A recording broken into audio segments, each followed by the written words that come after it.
భారతదేశం లౌకిక దేశం. 1976లో ఈ మాట వచ్చింది మొదలు. ఆ రోజుతోనే హిందువుల మనశ్శాంతి పోయింది. ఎందుకంటే లౌకికవాదానికి వీళ్ళు చెప్పే నిర్వచనం అన్ని మతాలని సమానంగా చూడటం అని చెప్తున్నారు. బట్ ఈ అన్ని మతాలు అందరిలో హిందువులు ఈ రోజు కూడా చేరలేదు. దానికి కారణం రాజకీయ నాయకులు, ప్రభుత్వ వ్యవస్థ, యంత్రాంగాలు, మీడియా అందరూ వాళ్ళకి తోచినంత సహాయం చేస్తూ హిందువుల్ని పక్కన పెట్టే ప్రయత్నం చేస్తున్నారు. ప్రధానంగా చూసుకున్నట్లయితే కొంతమంది అతి మేధావులు ఉన్నారు. అరుంధతి రాయ్, మేధా పాట్కర్, ఇకపోతే కొంతమంది మీడియా మొగల్స్గా చెప్పబడుతున్నారు. రాజ్దీప్ సర్దేశాయ్, బర్కాదత్ ఇలాంటి వాళ్ళు. వీరంతా సెల్ఫ్ డిక్లేర్డ్ మేధావులు అనమాట. అంటే వీళ్ళే మేము మేధావులు, అపర మేధావులు అని ఫీల్ అవుతూ ఉంటారు. వీళ్ళందరి దృష్టిలో కూడా వీళ్ళందరూ నోరు తెరిస్తే కాశ్మీరీ సమస్యల మీద మాట్లాడతారు. పాకిస్తాన్ నుంచి వచ్చి ఇక్కడ ప్రాణాలు తీసేస్తున్న జిహాదీల ప్రాణాల మీద కూడా వీళ్ళకి పెడబొబ్బులు పెడతారు వాళ్ళకి ఏదైనా కష్టం వస్తే. కానీ ఈ రోజుకి కూడా కాశ్మీర్ నుంచి తరిమివేయబడి, ప్రాణాలు తీసేయబడి, ఊచకొత్త కోయబడి, అత్యాచారాలకు గురైన కాశ్మీరీ పండిట్ల సమస్య మీద ఒక్కళ్ళు కూడా నోరు తెరవరు. ఈ దుస్థితికి కారణం వేరే ఏది కనపడదు, లౌకికవాదమే. ఇంకపోతే ఎక్కడో కాశ్మీర్ దగ్గర గురించి తర్వాత మాట్లాడదాం మళ్ళీ ఏదన్నా సందర్భం వచ్చినప్పుడు. కానీ బెంగాల్లో మీరు చూడండి, ఇటీవల కాలంలో నిన్న మొన్నటి దాకా కూడా 22 లక్షల మంది అక్రమ చొరబాటుదారులు ఇక్కడ అన్ని సుఖాలు భోగాలు అనుభవిస్తున్నారనమాట. వాళ్ళ రేషన్ కార్డులు రద్దు అయితే తప్ప ఈ విషయం సాటి ప్రపంచానికి తెలియట్లేదు. అంటే వీళ్ళ ఓట్ల కోసం బంగ్లాదేశ్ నుంచి ఇన్ఫిల్ట్రేషన్ ఏ విధంగా ప్రోత్సహించారో చూడండి. ఇది ఎందుకు ప్రమాదకరం అని చెప్పాల్సి వస్తుందంటే, కేరళలో మలప్పురం అని ఒక జిల్లా ఉంది.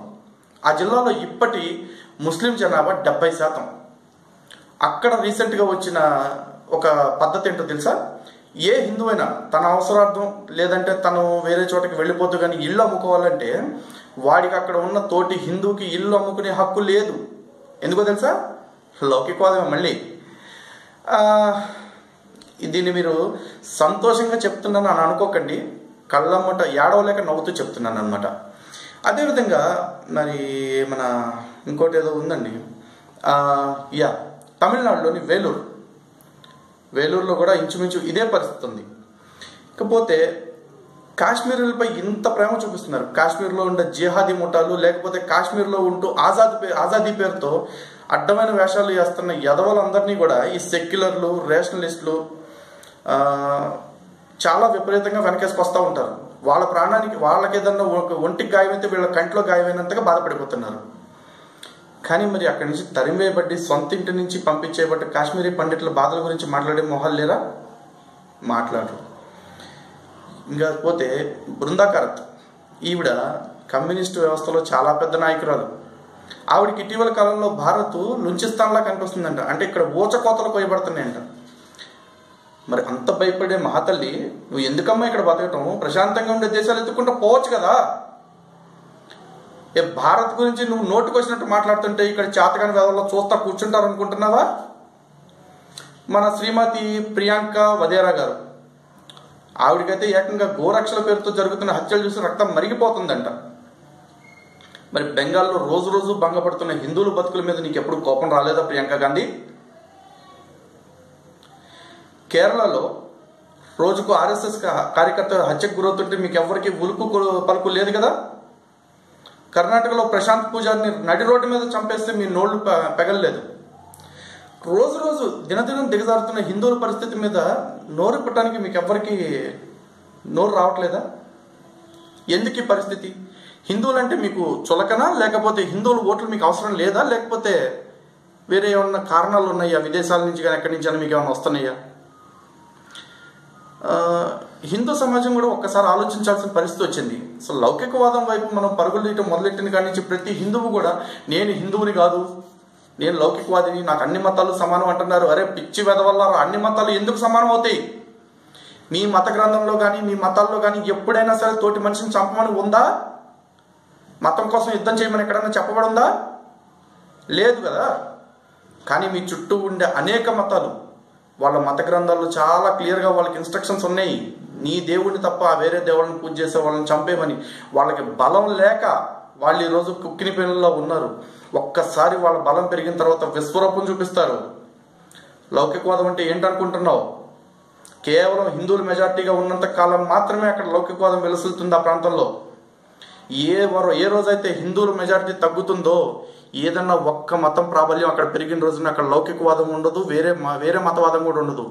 వాళ్ళకి సంబంధించినవి మాత్రమే నడుస్తాయి, వాళ్ళ చట్టాలు మాత్రమే ముందుకు తీసుకెళ్తాయి ప్రపంచాన్ని.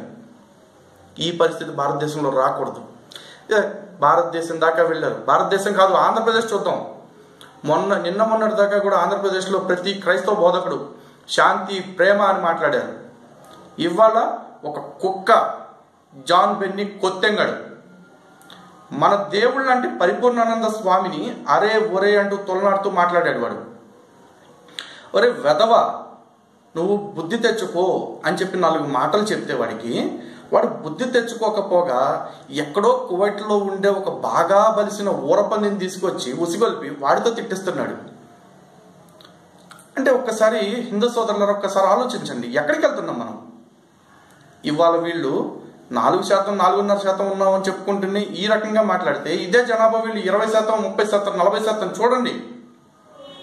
ఆ రోజు వీళ్ళ యాక్షన్స్ ఎలా ఉంటాయి ఇప్పుడు పరిస్థితిని బట్టి ఊహించుకోండి. వీళ్ళ ప్రేమ శాంతి అంతా వీళ్ళ బలం పెరిగే వరకే. భారతదేశానికి మత మార్పిడి ఎప్పటికైనా ప్రమాదకరమే, అది ఆత్మహత్య సదృశం. ఈ పరిస్థితి మనకు పోవాలి. And yes, it's not time not just to refine Hindutva but to redefine Hindutva. ఇన్నాళ్ళు మీరు నేర్చుకున్న సగమే అహింస పరమోధర్మ ఫాలో అవ్వండి, దాని కంటిన్యూషన్ కూడా ఫాలో అవ్వండి. ధర్మహింస తదైవచ. అండ్ ఆ రోజు వచ్చింది. ఈ రోజు మనం ఎప్పుడైనా సరే ధర్మాన్ని కాపాడుకోవటం కోసం మనం యుద్ధం చేయాల్సిన పరిస్థితి ఉంది. ఒక్కసారి అందరూ కూడా ఆ దృష్టిగా ఆలోచించండి.